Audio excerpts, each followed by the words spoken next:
for the people in Gaza, it's not a ceasefire, not even 1%. Until now, not even 0.5% of what was agreed upon is happening.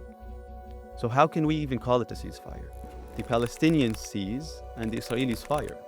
Every person that's in a tent has drowned.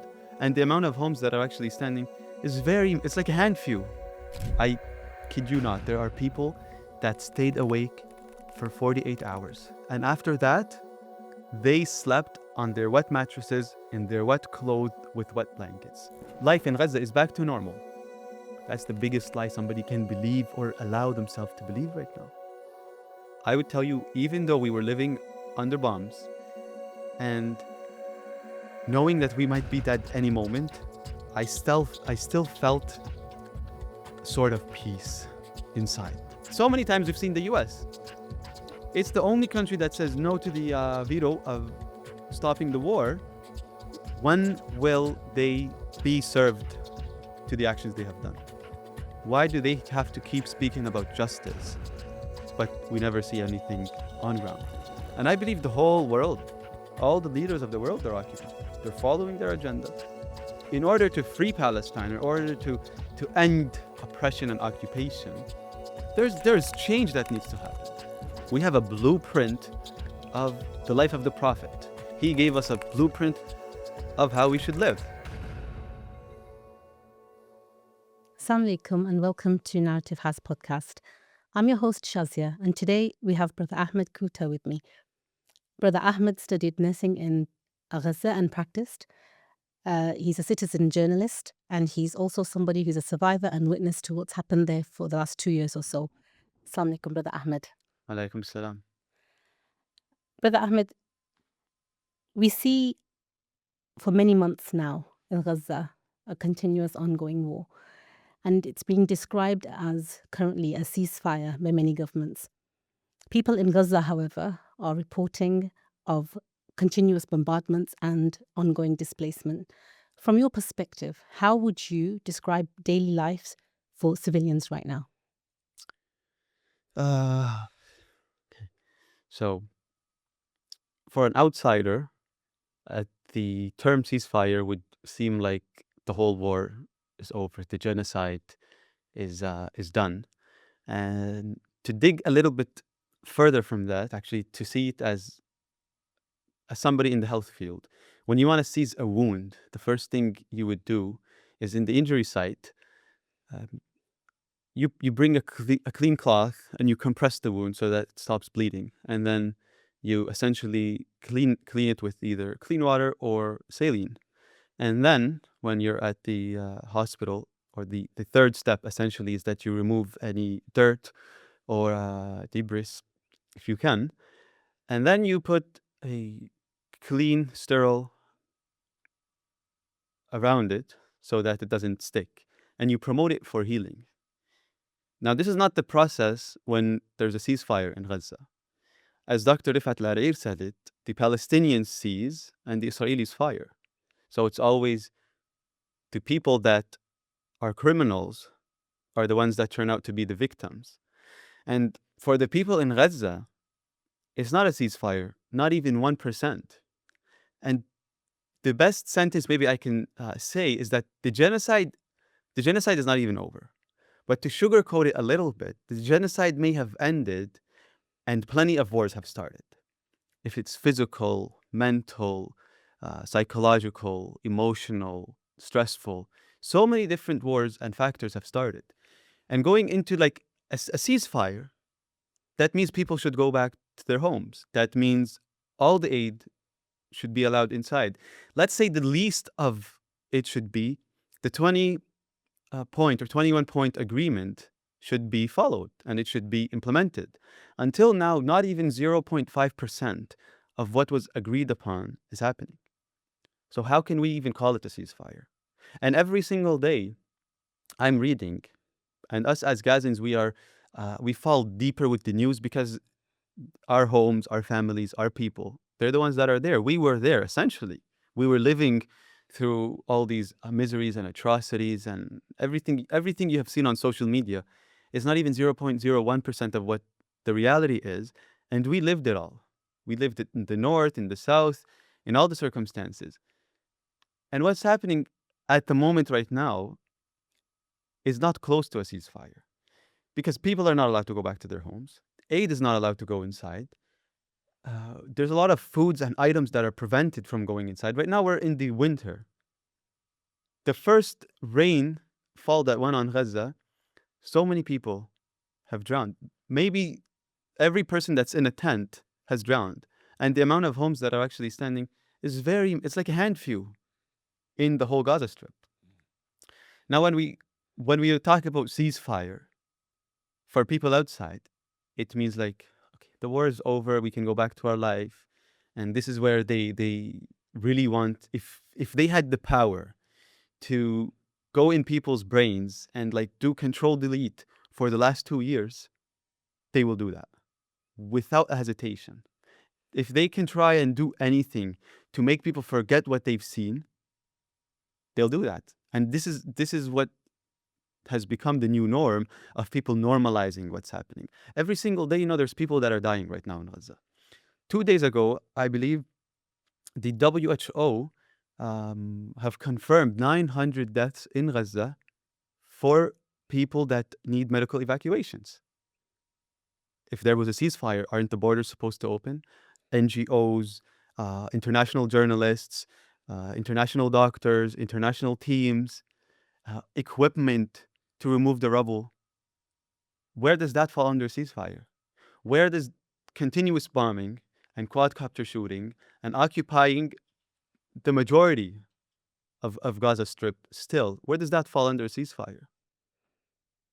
So would you agree that the plaster of the term ceasefire has been placed on top of what in essence is still genocide? 100%. And not just that, they're trying to make themselves look like they are helping. They're trying to make themselves look like the whole, I wouldn't just say the Israeli occupation, I would say the whole world is actually a part of what's happening. Because the world is just used to Gazans being bombed and Gazans dying. And now a part of that has paused. A part of the bombing has paused. But still, the occupation is in Gaza. The occupation is occupying all of the strip. Nobody's allowed to leave until they confirm. Nobody's allowed to enter until they approve. If that's for people, that's for aid, that's for medical evacuees, that's for medical teams entering into Gaza. Yet every single day, I'm telling you, there are people that are dying. People, my neighborhood, it's under the yellow line. So my family right now, my relatives, my neighborhood, people that want to go back to their homes that are all destroyed, they cannot. If it's a ceasefire, let's say common sense, it's a ceasefire, I should be able to go back easily. Why do I have to go back knowing that I may be shot? Hiding between the rubble, to just see how much worse the neighborhood and the area has become. To see whose homes are still standing, whose homes are not standing, to be able to go back and grab something from the homes. Right now, again, we're entering the winter. The people, they left, they were evacuated and displaced from their homes. It was still summertime. Now we're entering the winter. People are trying to go back to just get some winter clothes, blankets, mattresses from under the rubble of their home. They can't do that. Why?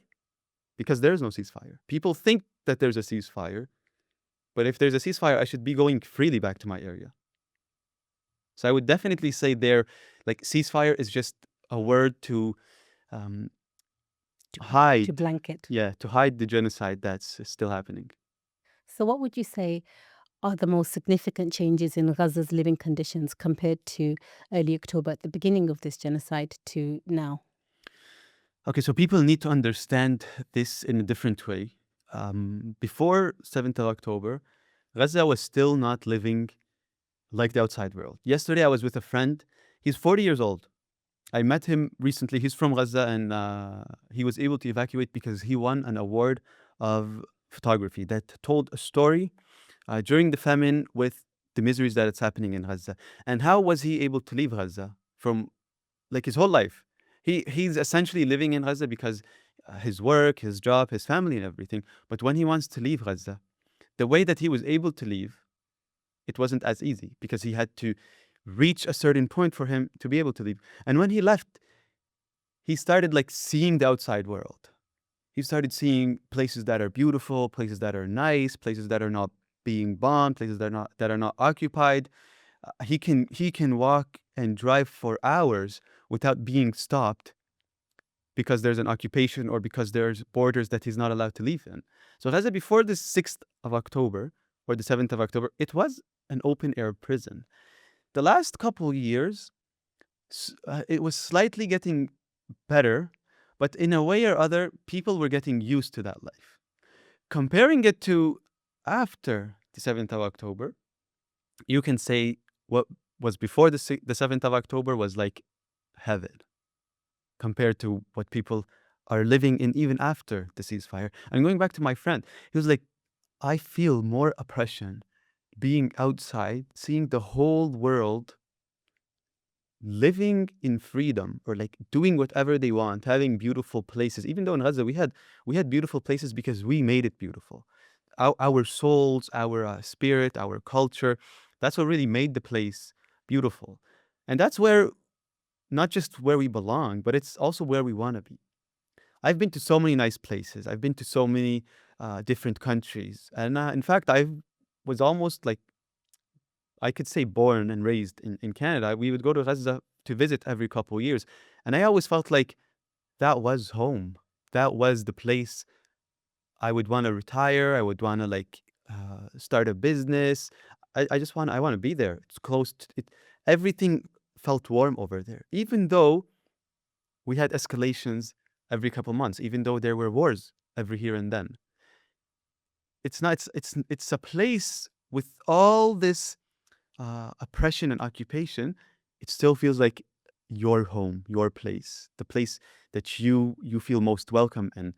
And after really leaving and seeing the world outside, there's a you feel a you feel a big difference. You feel oppression hit you harder than how you learned about it and how you've seen it. And I'm going focusing more on the question. I would conclude it really with they're talking about a ceasefire, right? Give us Gaza like it was on the 6th of October, and I'll say that is okay for now. That's how bad right now the situation still is. Gaza before the ceasefire, there was always conflicts. And I'm not actually I can't really say conflicts because they are the ones that start. They are the ones that kill. They are the ones that have the upper hand. They are the ones that are controlling everything. So I cannot really say conflict because a conflict or the meaning of a war is when you have almost two equal armies that are facing each other in a war zone. You can't really be attacking civilians, like a very small area that has over 2 million people, and saying this is like a war or like we are exterminating a certain type of people. And then who says the occupation or the US or whoever makes the dictionary, who says that they can labelize people as terrorism? Who said that they can say this person is a terrorist, this person is good, this person is bad, this person this is not an apartheid, being anti-Semitic? Who puts all these rules and laws? There's so many questions to how the situation was before and how the world shifted and how everything is being viewed and seen after the 7th of October. That leads nicely on to the next question about international attention. So you started speaking about the world. We can see that there's a noticeable decline in this international attention on Gaza more recently, especially after this term ceasefire has been introduced. And many activists describe a kind of amnesia on the part of the global and international community on this matter now. Why do you think public focus fades? And how can people help maintain attention on Gaza, whether it's the humanitarian crisis or whether it's the issue at hand? So maybe I should have said this in the beginning. I don't intend to say anything to make anybody upset or sad or lose credit for what they've been doing, because I'm gonna be honest, there's a lot of people that are in support of the Palestinian cause and the people of Gaza. There's a lot of people that learned about Gaza after the 7th of October. There's a lot of people that were against Gaza, believing the propaganda that has been told, and a lot of these people, they turned against what they've been told because now they're seeing the truth come out from Gaza, and this actually made a big shift. But even though a lot of people have shifted, a lot of people have started speaking, protesting, boycotting, talking, pressing, doing everything they can, for the people of Gaza, they actually take a big power and they take like a lot of strength and they're steadfast from what people are doing. But at the same time, they still feel that they are failed. They still feel that the outside world um, maybe is doing this out of pittiness or out of being emotional or out of just seeing the dead children, the beheaded babies from Gaza, because of course there are no beheaded babies that the Israelis claim, which is all a propaganda, which made people actually believe them at the beginning. And when they were asked, "Where is your proof?"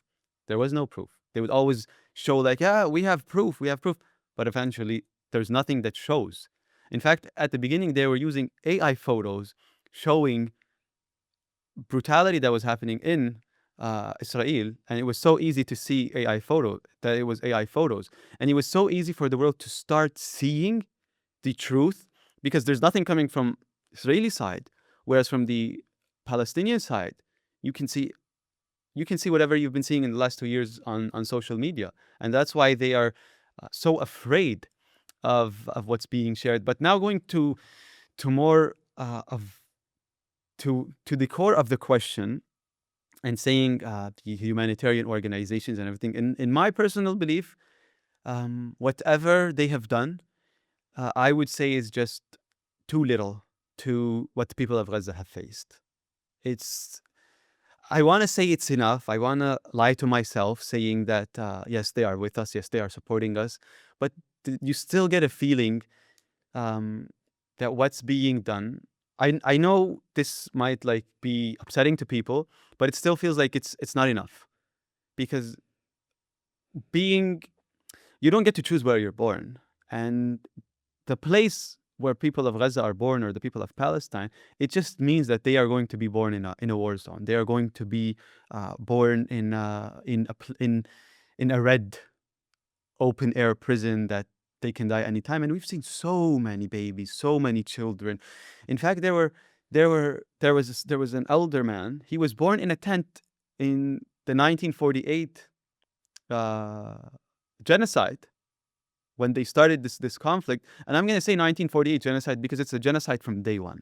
The genocide never started on October 7th. Even if people call them conflicts, escalations, war, it was a 1948 genocide. Because what you're seeing right now on social media, it was happening from even before 1948.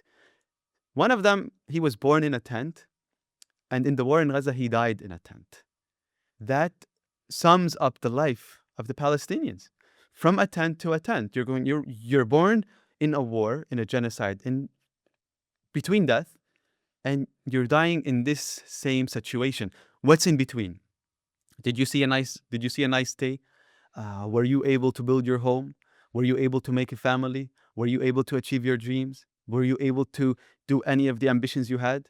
You were born in a tent and you died in a tent. SubhanAllah, this connects with so much stuff spiritually and like religion and Islam and all of this stuff and how short life is. But this is not an excuse for the genocide to go, yeah, life is easy, life is simple, life is like you're gonna die, life is very short. Yeah, but where's justice? Where why are the criminals the ones that are getting an ovation? Why are the criminals not being subjected to them actually committing a genocide and committing uh, wars? Why is it one country that gets to vote no destroys all the voting? Uh, so many times we've seen the U.S. It's the only country that says no to the veto of stopping the war. It's like the U.S. is on a scale that's outweighing the UN, international law, and all the organizations that are speaking for human rights. Always in schools we were taught human rights, international law, justice, equal rights for all human beings. Even in medicine, uh, the Alma-Ata Declaration that happened, I believe, in the 1960s, where it was health for all, and then it was they had to have another conference because they realized that you can't just have health for all. They switched it up and they said health for all, but all for health, so that you also have to serve for the health of people. Where is all this? Where are all these? This is all just sugarcoating for them, for that when somebody does an attack against them or against their regimes or against their propaganda, they bring all these rules and laws and everything, and it's like international law, this and that, and all these rules and regulations and whatsoever that they put. But then when it's happening to other people, it's also fine. It's just like they kill somebody and then they put like a caution around it. It's like, okay, guys, just forget it. It's fine. It's like, keep going on in life. Everything is fine. Everything is okay. Why is that okay? Why should it be okay at the first place? What would happen if... Actually, it's not what would happen. We saw what happened in 9/11. They created this whole action scene, and it's been starting to be shown like recently and in many years past that it's all like a big lie. And all of it, we know what's the aftermath of it. We know how many countries they invaded, how many countries, how many people they killed, and now they're doing the same thing. When will they be served to the actions they have done? Why do they have to keep speaking about justice, but we never see anything on ground? In fact, the people are still being killed, not just Gaza. I don't want to just specify it about Gaza because all the third world countries, if they are let free, they won't be third world countries anymore. They will be actually even higher than the countries that are occupying and killing them, to take, of course, all the resources. So, from what you're saying, just to pick a little bit at your answer. So, looking at the mechanisms at play, whether it's political, diplomatic, or legal, what could have made the greatest difference in preventing the scale of destruction in Gaza? And from what you've just said, do you have any hope in any of these mechanisms as someone who's lived through the genocide? Honestly, I had hope in, I would say, the Ummah at first, or like at least the Muslims around the world, and specifying more even like the Arabs around the world, until I remember the first Arab university gathering. And it's so easy because when you're always learning about actually it's funny because I was most of our life we were in Canada, but that doesn't make it doesn't make you not learn about your country, about history, about what's happening in all other countries. Even like if you seem so calm or like you're not really doing much in life, nobody really knows what you read, what you do, and like the analysis and then podcasts and videos you watch, and just seeing stuff in your own bare eyes. After the first like Arab university gathering, from what they were just talking about, I was like, yeah, only Allah will save the people of Gaza. That doesn't mean like Allah, He, of course, Allah in a second, He says kun fayakun. Us blinking our eyes right now is that may seem so fast, or like 0.0005 seconds. Allah can do it in so much faster. But it's not that he didn't choose to do it. I don't excuse it in any way, but I say like every day that's ongoing and people are being killed and the genocide is going on, it's an excuse, and it's a day for the people that are not talking and the people that are letting it happen. It will Right now it's a day for them to stand up, to stand for oppression, to stand for the people of Gaza, to stand against war, to stand for human rights. And every single day that goes by, is a day that's counted against them. Because imagine having, we're going to say 2 years. The genocide lasted for 2 years. 2 years, that's about 700 days and more. So imagine having over 700 chances of speaking for the truth and you neglect them all. What are you going to tell your Lord on the day that he asks you, what have you done for the people of Gaza? I know a lot of people that are sitting and crying and talking and messaging and saying, I wish we can do more. I know a lot of people that sold their homes, their gold, their cars, everything to serve and help the people of Gaza. And then you have a lot of people that have so much and have so much power. Right now, it's power that's really moving. What actually put an end to the genocide was the pressure, people around the world. But what's upsetting is that the moment they announced the ceasefire and everything, people are starting to like fall back and fade into like, okay, yeah, life is better. But the reality is that it's not any better. Nothing is improving. Nothing is being allowed in. People are not, as I said, people are not allowed to go back to their homes, back to the rubble of their homes. That's really difficult to listen to as somebody who's part of the Ummah. But what I would like to ask is, where does accountability lie, in your opinion? What we've seen in these last 2 years or more is various different institutions that people have turned to for accountability. But as you say, and you said at the beginning, that the genocide is ongoing. So where does that accountability lie? Where should it lie? As much as we say, like, change starts individually, change starts with one person changing within himself. Um, I would reword it a little bit. When you're under a genocide or when you're seeing oppression, you can't just wait for somebody else to start an action, or you can't wait for somebody else to start pressing. I used to see a lot of videos that are coming from Asia, where it's one person. He is standing every single day holding a sign or holding a Palestinian flag and protesting and saying what's happening in Gaza. And imagine this one person, he's been doing that for like days, weeks, months. People think that, okay, accountability away from organizations, because all the organizations, in my opinion, they will serve somewhat of their own agenda. They will serve somewhat of the rules that they have to fall under. They won't become effective if they don't really follow the rules that the West have put or wherever they are. Accountability for us comes in different ways. If it was accountability in what we can do, then it's us having to do the most we can. And in there's a hadith that says, like, change comes from action, which is the strongest, and then with faith and prayers, the weakest.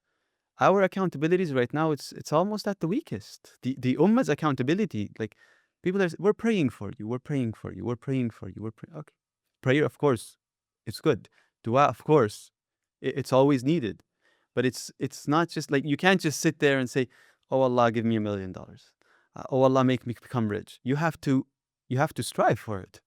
You have to knock every door you can. That's when it's something individual you want to do. You can't say, oh Allah, make me become a professional athlete. You have to wake up every day early. You have to have a healthy diet. You have to have a healthy body.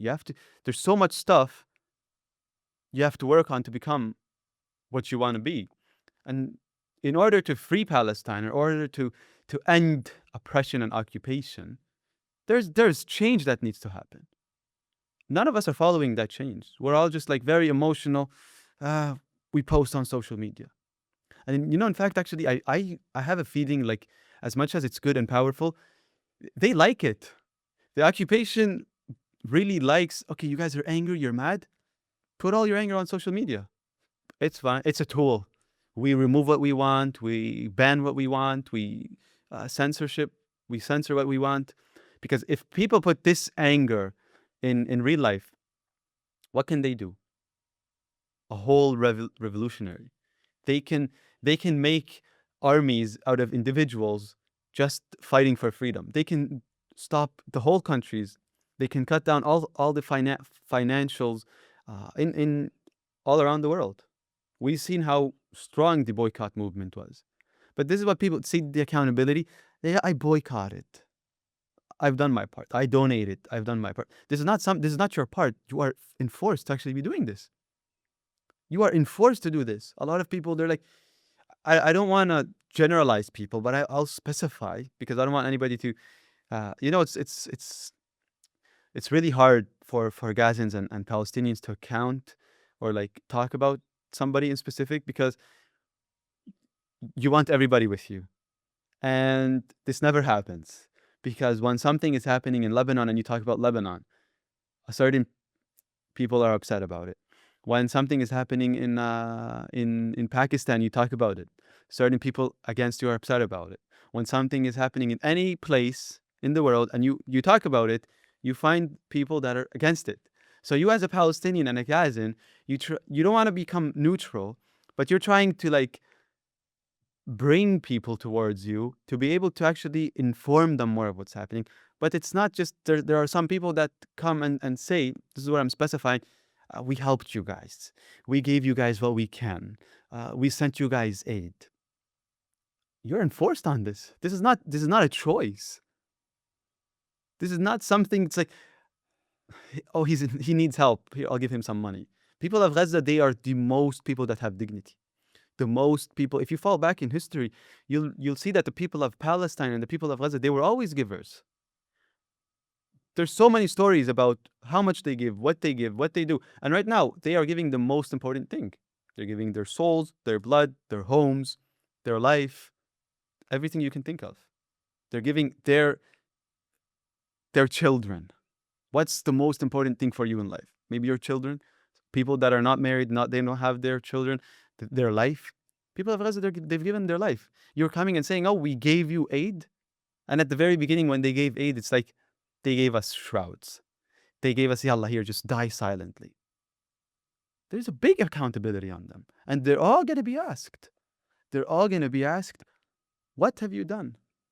Imagine failing, you get 700 chances, for somehow you fail at the 700 chances. How ignorant, how arrogant, how stupid, how vague can you be? Failing 700 chances. There's a big accountability, not just on the ummah, but on all on the whole world. Alhamdulillah, we've seen a lot of people wake up. We've seen a lot of people do more for Gaza than we ever imagined. Is it all worth what's happening? Is it worth the 70,000 people? I would never say it's worth, but I'm not even gonna say that it's a plan that we should face, because nobody should face what the people of Gaza face. And as much as we talk about it, honestly, I wish I can do just one thing and actually make the people feel 10% of what people of Gaza feel. Because right now, most of the people, okay, they're sad, they're depressed, they don't know how to continue life, they're guilty. But in a way or so, everybody's just continuing. Even the people of Gaza, they're forced to continue life. But when you come to the real question, who does this affect the most? A watcher or somebody that lived, felt, experienced every single bit of it? There's big questions. Each person, there's big questions that they need to ask themselves and change. Change is the big thing, I would say, that will change. We change within ourselves. We change as a community, as a ummah. We change as a world. And maybe that's the change that Gaza is looking for. I hope it's near.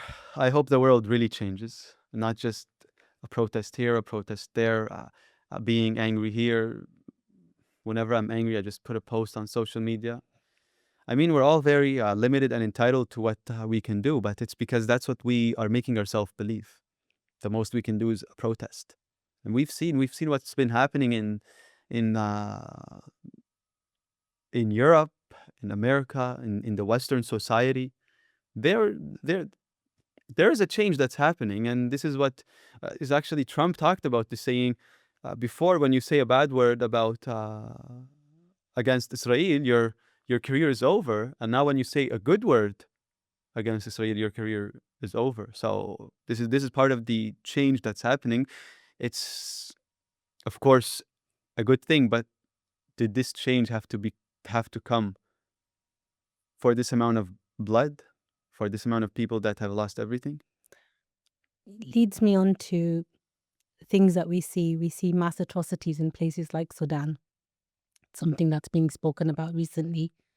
Myanmar, Uyghur Muslims in China, East Turkmenistan. There's all of these examples, some which are more well known than others and more reported on. So, as a global community, not just for Gaza, but for all of these circumstances and situations I've mentioned, how can we better respond to what some scholars now call a new era of mass violence? And linking to what you said at the beginning, that does what Israel has done in Gaza in the name of genocide, does this set a precedence for all these other nation states and these other places? And the thing we need to understand is that all the places that you mentioned, it's not something recent that it's happening in these countries. All these genocides, atrocities, mass casualties, it's not something new that has been happening in any of these places. We're not even talking about days or months. We're talking about years. All the places that you mentioned, they have been facing genocide and oppression for years. It's just that maybe Gaza raised or opened the eyes of many people around the world, opened the eyes of the world itself. But again, to what extent are these people moving? To what extent is there pressure that's being applied? People are more, I would say, emotional with Gaza, or it resembles more with them because you're actually talking about an actual occupation and people of the homeland. What they're not believing or understanding, many do, but there isn't enough visuals, even though we don't really need enough visuals to understand the what's really happening in the background. You just have to step out of the bubble you're in. You have to step outside what you're hearing, what they're trying to put in our brains and our ears and our eyes, what they want us to believe. And you will see that you don't need visuals. You'll understand that all these countries, they're facing genocide. It's just that they're facing it in a different way. For example, in Sudan, they are putting people from their own race to do their job. They're just being a little bit smart about it. It's an occupation, but with bought people to do these actions and continue the massacres because they have a lot of pressure against them. So why waste? Why put ourselves on that front line? We can buy these people. They can do this. If it was in Sudan, in any of the countries that you mentioned, and for example, in Congo, it's not even a genocide like the world wants to see, because people nowadays, they're just like, genocide, it's like bloodshed. Genocide is like people cut into pieces.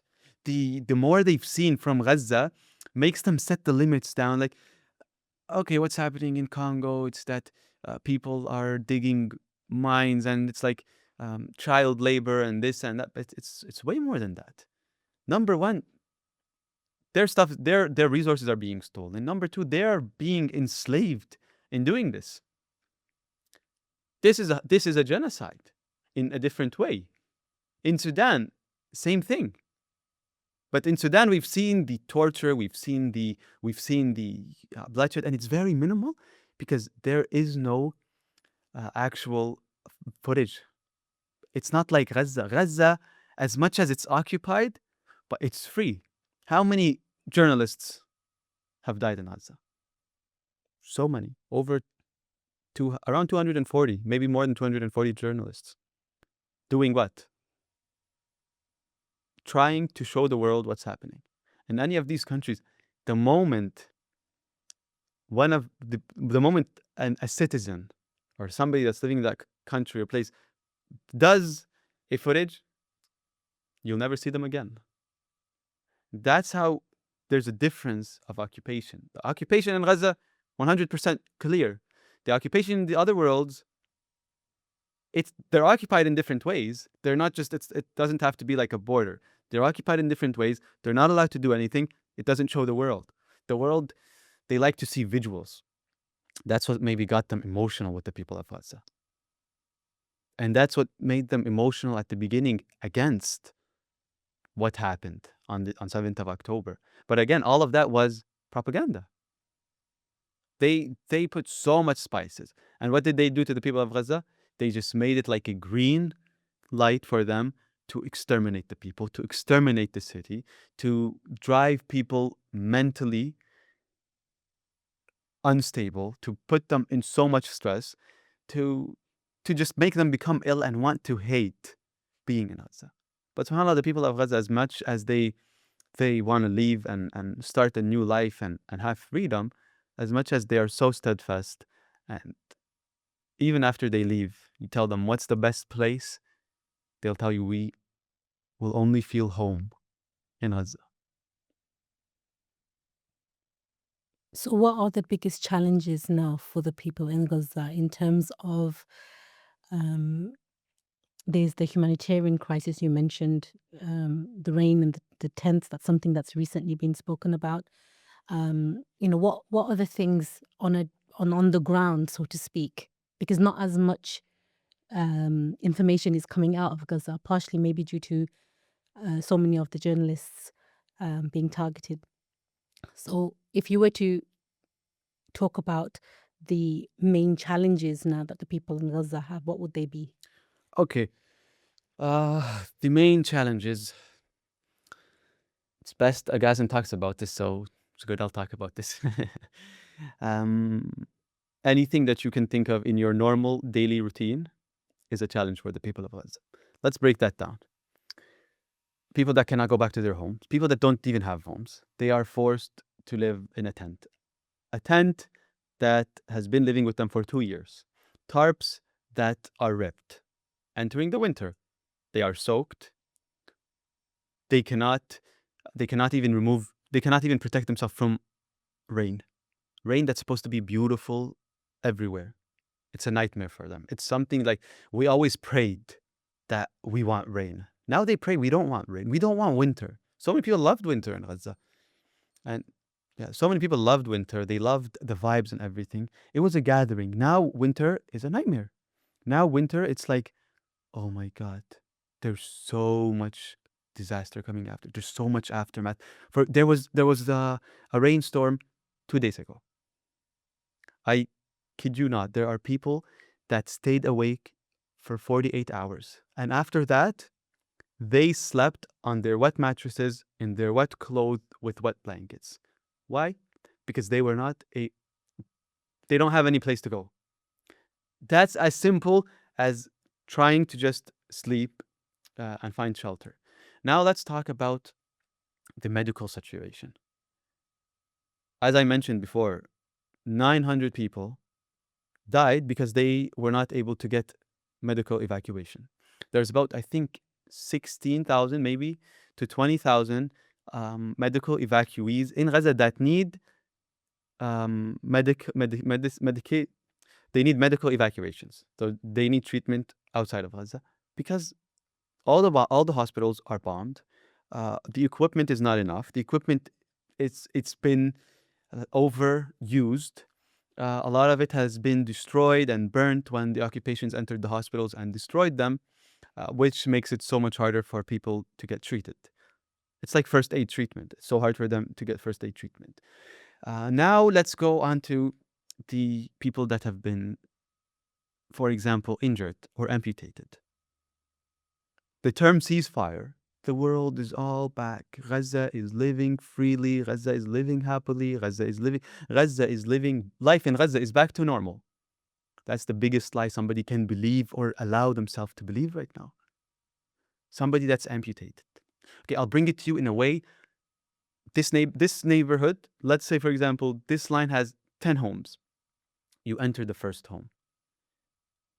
Only their home is destroyed and everybody is alive. They left this genocide with a trauma, PTSD.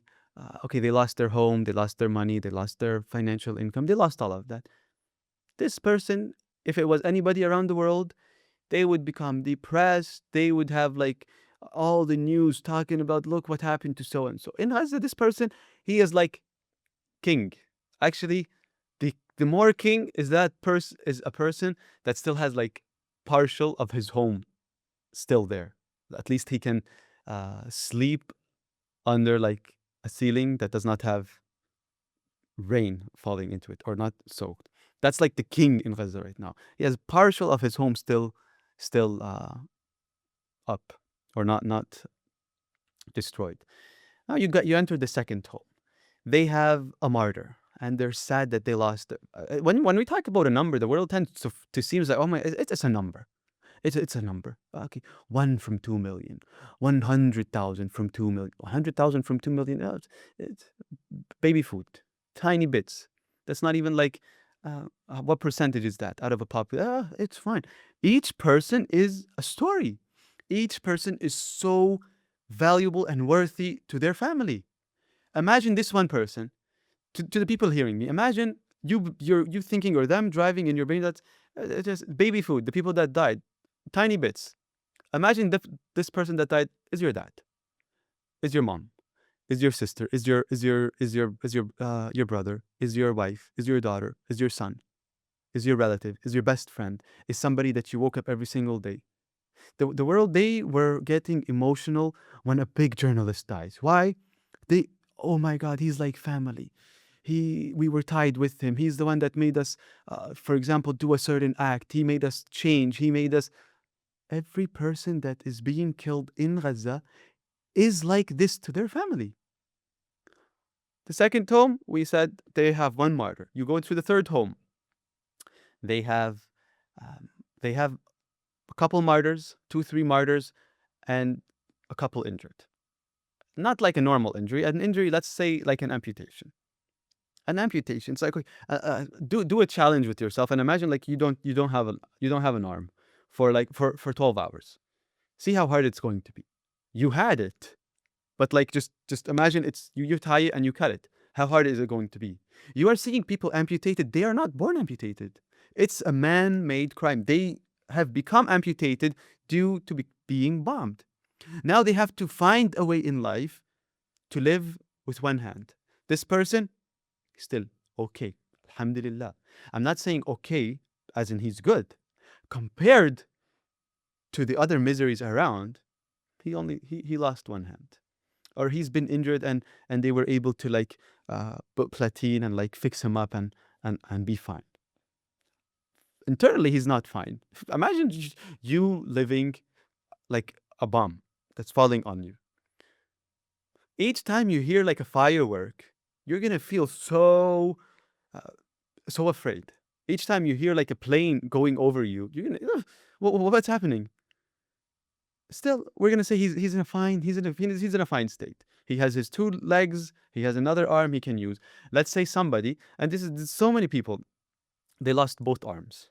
Both arms. Now imagine you're using both of your arms. Now tie them up, and you're not allowed to use them. 12 hours. Try that. How hard will life be for you? Like, I just had them right now. I slept with my arms. I woke up now. I can't use them. Wow. Tie it with the people of Gaza. Let's say, actually, one of the cases in this one I'm talking about was a case. There is somebody, many people without their arms, many people without their legs. They used to walk freely. Imagine how difficult it is for you to be able to walk wherever you want, whenever you want, however you want. And all of a sudden, you can't use your legs anymore. All of a sudden, you can't even feel them because they're not there. How are you supposed to like accompany yourself in life? How are you supposed to go on? What, the people of Gaza, they're heroes, they're legends, they're strong, they'll find a way for everything. They're human beings. They're human beings. If this was anybody or anywhere else, they would make a statue out of them being, oh my God, a superhero, and bringing on them all the devices and so many people to work under them. Just for what? To make them feel they have been compensated with a little bit of what they lost. You have thousands of amputees in Gaza. This is the third home. Injuries, martyrs, their home is gone, everything is gone. You go to the fourth home. Now, they're not just amputated from the top or the leg, all four of their limbs are gone. What do you explain to somebody like this? What do you tell him? You'll, what can you even say when all four limbs are gone? There was one of the cases actually in the very beginning of the genocide. She was a female, about like an adult female, and she lost both her legs and her arm. So she lost 3 limbs. And out of a joke, she was like, "Oh, why didn't the rocket also just cut off my 4th limb, my 2nd arm? That way I can say like I lost all 4." And then out of joking also, the nurse, it's like, dark humor, the Gazans always try to accompany themselves in life. She was like, "Yeah, this limb that you still have will keep your dignity for you. For example, when you go to the washroom, when you want to do something that nobody needs to know or see." And subhanallah, this is like, wow, she has that one limb to do these certain activities, but who compensates her for the 3 other limbs? This woman was a mother. How does she continue raising her children? Now she needs somebody to look after her. You enter the 5th home. There's only one survivor. A little girl that lost her dad, her mom, her siblings, 3-4 siblings. She lost her relatives. She lost her home. She lost her dad's income. She lost the first line of life for her. It's not like she lost it out of her father doesn't work anymore. She lost everything. She's a little child. And this is like one case. And I'm telling you one that I personally know that was about 4 years old. How does this 4-year-old supposed to continue life? Like knowing, yeah, my family's gone, my father, my mother, my sibling. Yeah, life is nice. Life. An only survivor, having to grow up for the rest of her life, not remembering much out of her family. You have others that are a lot older. They remember everything. It's so hard for somebody right now. They lose one family member. They are sad and they're deprived and they're grieving for days and months. But in Gaza, you can't do that. You can't. Who do you grieve for, or who do you feel sad for, or who are you gonna miss the most, or who are you gonna make these new memories with, and how do you even pass feelings like this? Then you go to the 5th home, or the 6th home, the 7th home, the 8th home. You don't find any homes. People that lived here, you don't even find an only survivor that could say or tell the story of that family, that can tell the memories of their family. All gone. All these families that lost these people, most of them are still in the rubble. 2 years, still in the rubble. Ceasefire, everything is back to normal. What's back to normal? This is like a story of like each household that holds differently. And of course, there are people that can accept, and there are people that don't accept. They can't. You can't just come up to anybody and say, "Oh, we're going to take away from your mother from you right now." When a little boy or a little child, there's a stranger between him and his mother, he freaks out, and the whole world hears his screams. The people in Gaza, nobody's hearing their screams, or that they're hearing their screams, but they are not blind by the eyes or deaf by the ears. They're blind and deaf by heart, by humanity. They see it, but they believe, or they allow themselves to believe that we're not seeing this. You guys don't deserve life. Who puts rules and criteria that they deserve and they deserve and they don't deserve it. Who puts all these? We're talking about miseries, and everything I'm mentioning right now, these are all just like general points. I've mentioned like small bits of details, but this is all very general. You will never understand it unless you're an actual Gazan, and not a Gazan that didn't even live this genocide. I lived 8 months in North Gaza, and sometimes when I sit with Gazans or with friends or speak with my relatives and families back home, I'm shy to say I lived with them in Gaza. Like, I know how much I live. People know me. People see how much I've lived, and yet when I sit, sometimes I say I am shy to say that I lived with them in war. That's how bad it is. That's how miserable it is. Right now, there's a ceasefire. It's been for for almost a month. What's seized in Gaza?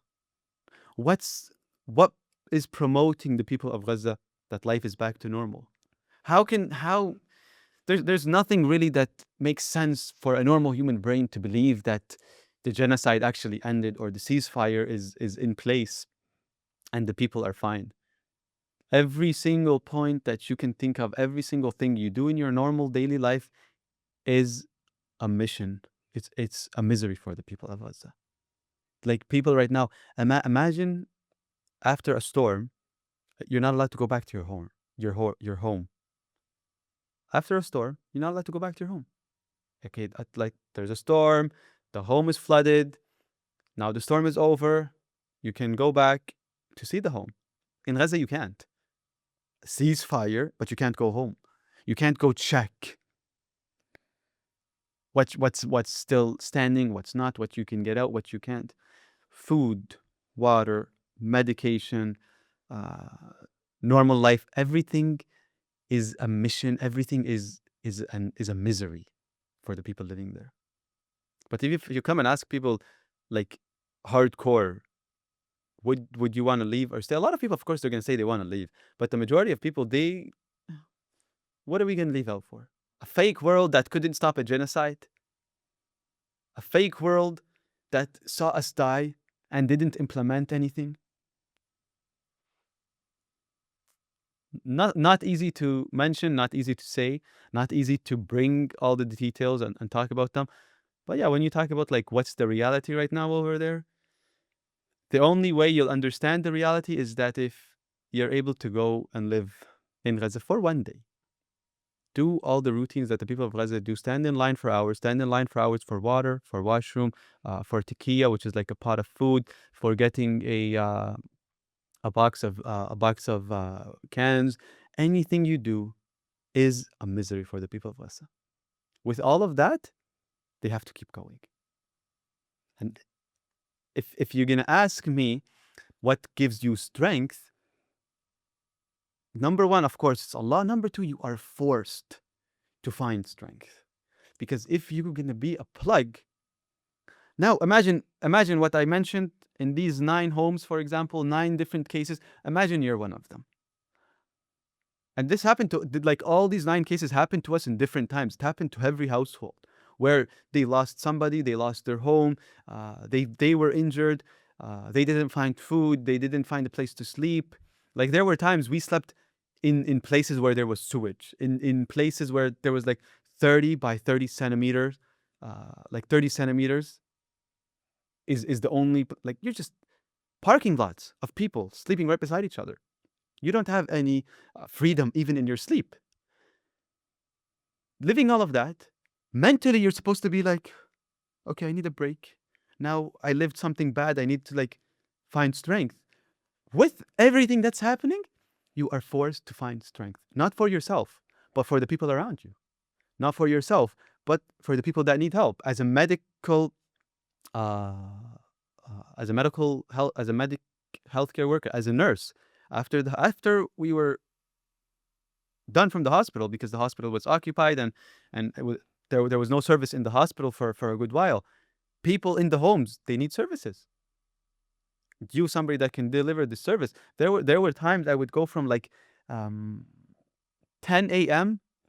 to sunset, because after sunset it's very dangerous for you to be outside, especially in the very first months.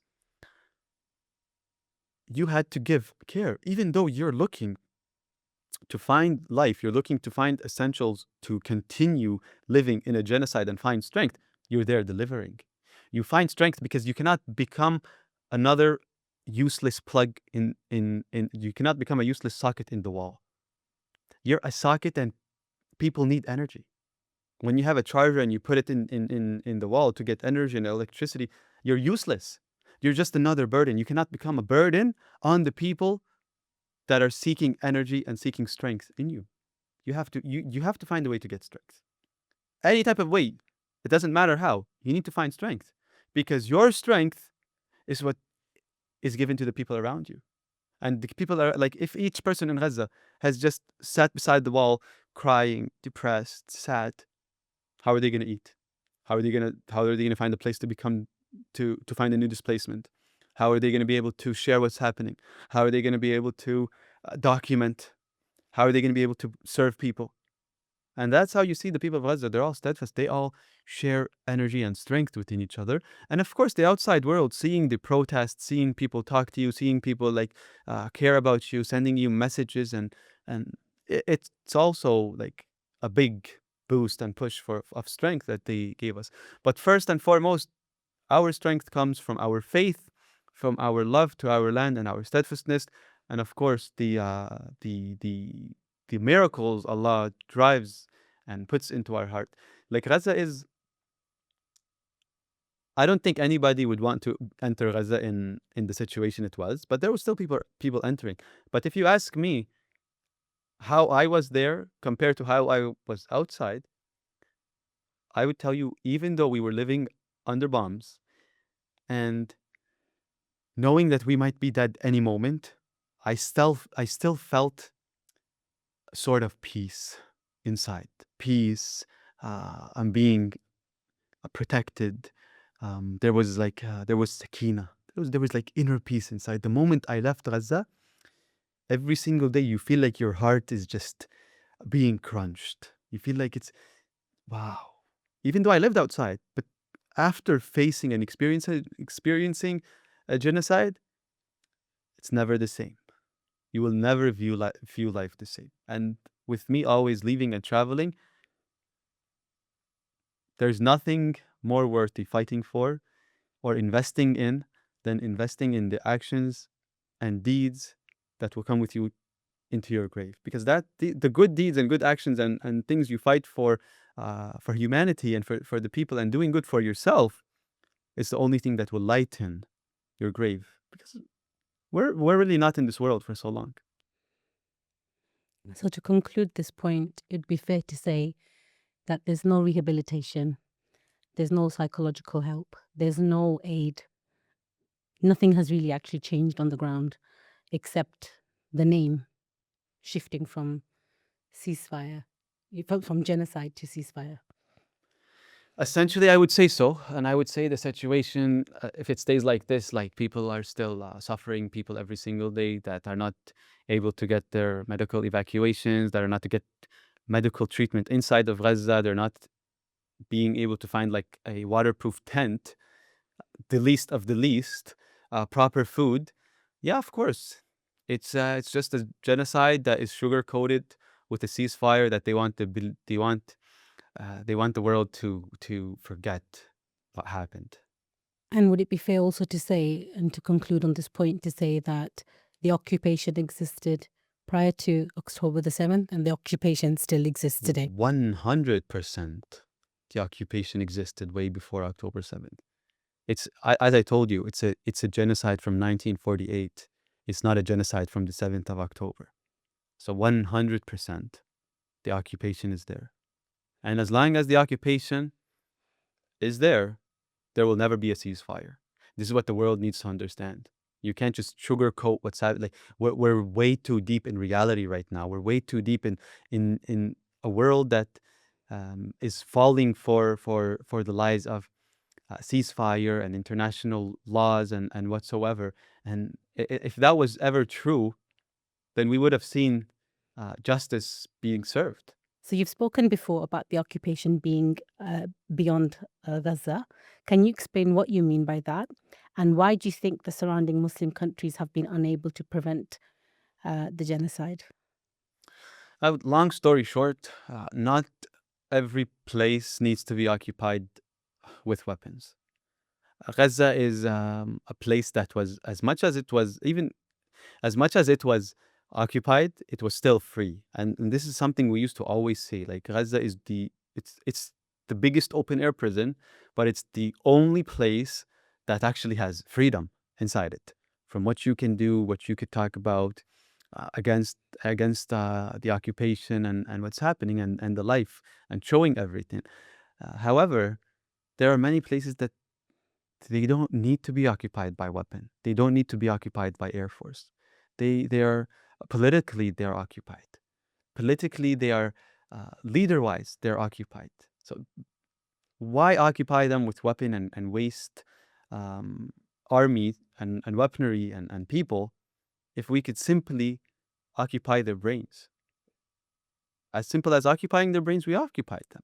It was funny because some of my friends, I'm not going to mention like uh, where they're from or like but like long story short of what they were saying, like yeah, if the Israeli occupation think of attacking us and or like and they weren't they are not even like borders to Palestine, Gaza, Palestine, and they're like if the occupation um wants to come in and attack us and occupy us, they won't even last a chance. And I was just like, they don't need to occupy you army wise. And he's like, oh, why? How are they going to occupy us?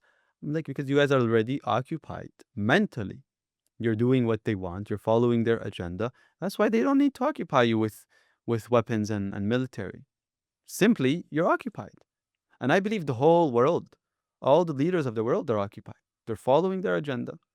And whoever says no to them, of course, is not in their chair anymore. As I said, if you say something bad against Israel before, you lose your career. Now, if you say something good about them, you lose their career. There's a change, but still, the world is occupied. From previous conflicts such as Bosnia, Rwanda, Syria, there's a lot to take, and we can talk about many things in relation to this. If we were to speak about recovery, and we use these as examples, what does recovery look like in Gaza? It's always easier to describe recovery as an outsider, but for somebody that lived it, I don't think the people of Gaza can or would recover. They won't forget. Or okay, let's say they won't forget. They will try to recover, but as long as the situation is like this, they will never recover because nothing is allowed in. They are not able to. I'm not going to say live a normal daily routine. They are not able to even live or do anything properly. They are restricted from living a normal life right now within the terms of a ceasefire. And recovery comes in many ways. Number one, you set them free. Number two, you compensate them with what they've lost. There's stuff that you cannot compensate. Somebody that lost his arm, you cannot compensate him with that. Somebody that lost his family, you cannot compensate them with that. Somebody that lost, um, like even to a point in Gaza, talking about Gaza, almost everybody lost their home. People that spent years, like their whole life, you could find older men that spent 30, 40, 50 of their years just building a home, and then boom, in a blink of an eye, it's gone. That is so hard for them to live because they built it brick by brick, but that can still be compensated a couple of blocks. Give them the equipment to eat, they'll compensate it. But somebody that lost his son, somebody that lost his son after getting him after 14 years, somebody that lost his father that meant everything to him, somebody that lost his wife that he fought so hard to get, somebody that lost all his family. How do they recover, or what do you compensate them with? So recovery essentially um, now has high prices. And for the people of Gaza to recover, it's not just setting Gaza or the people of Gaza free or giving them life. like everywhere else. I think it's more of ending the occupation. Maybe ending the occupation that would be worth the price that the people of Gaza have paid. Other than that, we cannot talk about recovery, because recovery happens when something is done and the genocide is not done. So we cannot really talk about recovery. Ceasefire is all BS lie. You can't talk about recovery when you're still bleeding. So this is the best way I can answer this question, because for me, recovery means like me becoming like I was before. The people of Gaza before, they were still harmed and in pain and occupied. They're restricted from everything. We're talking about recovery in stages. So we have to first recover. After this genocide, recovery is very hard. Before this genocide, maybe recovery, we could resemble to recovery a little bit. But right now, the only way the people of Gaza would recover is by setting Palestine free, not having 0.1% of the occupation in Palestine. Other than that, I don't really see recovery as an option right now. And again, a question like this would also sugarcoat the genocide is over, we're time to recover. We see this stuff on social media and the people of Gaza like happy, but you're only seeing glimpses. This is something I don't like people sharing or seeing, but it builds, it promotes people to, yes, okay, we're gonna live life, nobody will break us. But from the inside, the reality is that you're talking about like a picture or a photo. It's not good for people to. It's good for them to visualize it. Yes, the people of Gaza, um, they can, if you give them the right equipment, they can get back to life, but they cannot recover from what they lived. But at the same time, it's not good, because the world should not be seeing like, oh my God, Gaza is in a good picture right now. Really, it's not. Reality is way worse than a couple videos that we are seeing from a certain campaign, or from people seeing like, life is recovering. Life is not recovering. I see a lot of my friends like, and if I was there, I would be doing the same thing. We're cleaning the streets, we're doing this, we're doing partially of things just to ease in our access from the north to the south, different streets, different places. That's all that's happening. It's not recovery. Whoever says recovery is, as Gazans, they can say it because it's like a placebo for themselves. They can boost their faith with, yeah, we're recovering, because they know they're not really recovering from inside. And I'm telling you this because as a Gazan, when I'm alone, or like different, my friends, well, all of us, when we come and chat, we're okay. But all of us, when we're alone, you don't want to see us alone. You don't want to be with us alone. You're going to become another mental person that's drowning. Not gonna say in their own thoughts, but in memories that they lived, in horrors that they were forced to face. That's why recovery, I it's a lie. Anybody that says people of Gaza are recovering right now outside, I don't really agree with them. People of Gaza, by all means, they can say it. People outside, when they say it, they're just sugarcoating that there is an actual ceasefire, and there isn't. The genocide is ongoing. As long as there's an occupation, there's a genocide. As long as there's an occupation, the genocide is ongoing. So there's a physical occupation, like you mentioned, in Gaza. And then there's a mental occupation on the minds of those outside of Gaza. So where does change come from? Change is very deep, because change can either start by an individual, or by a community, or by the ummah.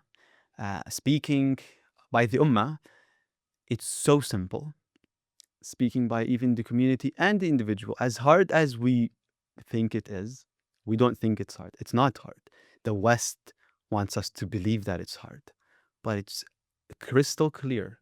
We have a blueprint of the life of the Prophet. He gave us a blueprint of how we should live, of the rules, of the laws, of every single situation you face, every single case.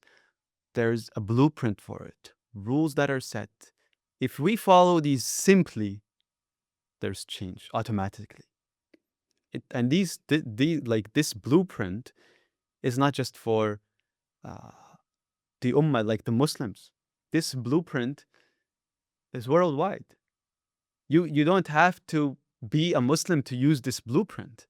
And you using this blueprint, you will start realizing what the West has engraven into our lives, and you will also realize how mercy this blueprint is and how mercy Islam really is. It will actually open your eyes on a religion that they have been scamming you about, or scamming the world about. This religion is full of terrorism, it's full of hate, it's full of the man being in charge, the man getting 4 wives, this and that. They're just they're making it look bad, even though a lot of people actually started realizing and knowing, and a lot of people woke up, and there's a lot of people that reverted and saying this is the religion, that this is what makes most sense. I'm not lowering from any other person's beliefs or religion or what they believe in, but this is still a letter that we have to share, and it's a message, and the best way sharing it is by you living it.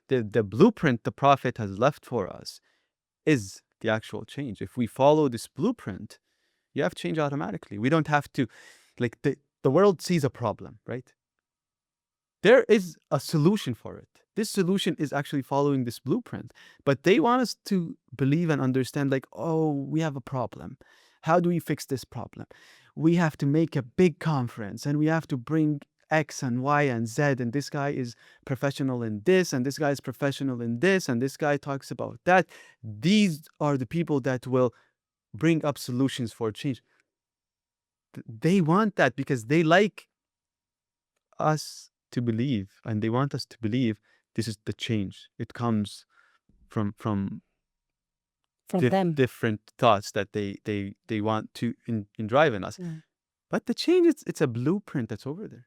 We follow this blueprint, everything is good. We don't follow this blueprint and keep following what they want to make solutions for us. We're gonna stay and even become worse than we ever were. So the current solution that they've put forward of this 21 point plan is, would you agree that it will be further chaos as opposed to what you've just described? Until now, it has not even been implemented. The ceasefire has different phases for it, and they're still in phase 1, like the phase of the chaos of the phase of what's supposed to be implemented. As I said, number one, 5% of what's agreed upon is not happening, is not entering Gaza, and the 20 point of the ceasefire, it was the worst, the best of the worst. So it still was not. It's not anything that's in favor of the people of Gaza, but they were all forced actually into politically into accepting it. But it's the best of the worst.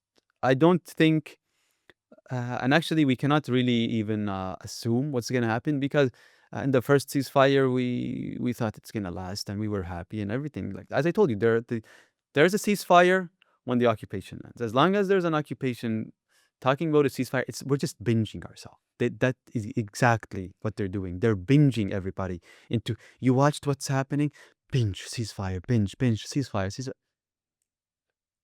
That's not happening. So in conclusion, that even if this is implemented, which it's not being implemented, but even if it is, it's just more of the same, because the occupation still exists. Of course. As long as they are there, as long as they are the ones that are being supported, even though they are the criminals, the ceasefire is not going to be going in a good direction. Even if they follow, like, until now, they never followed the full 20 points of the ceasefire, 21 points. So many points, so little being implemented. That's what they call a ceasefire. Jazakallah khair, Brother Ahmed, for your time. And just thank you to our audience. Just don't forget to like, subscribe, and share, and support us following the link. Assalamu alaikum.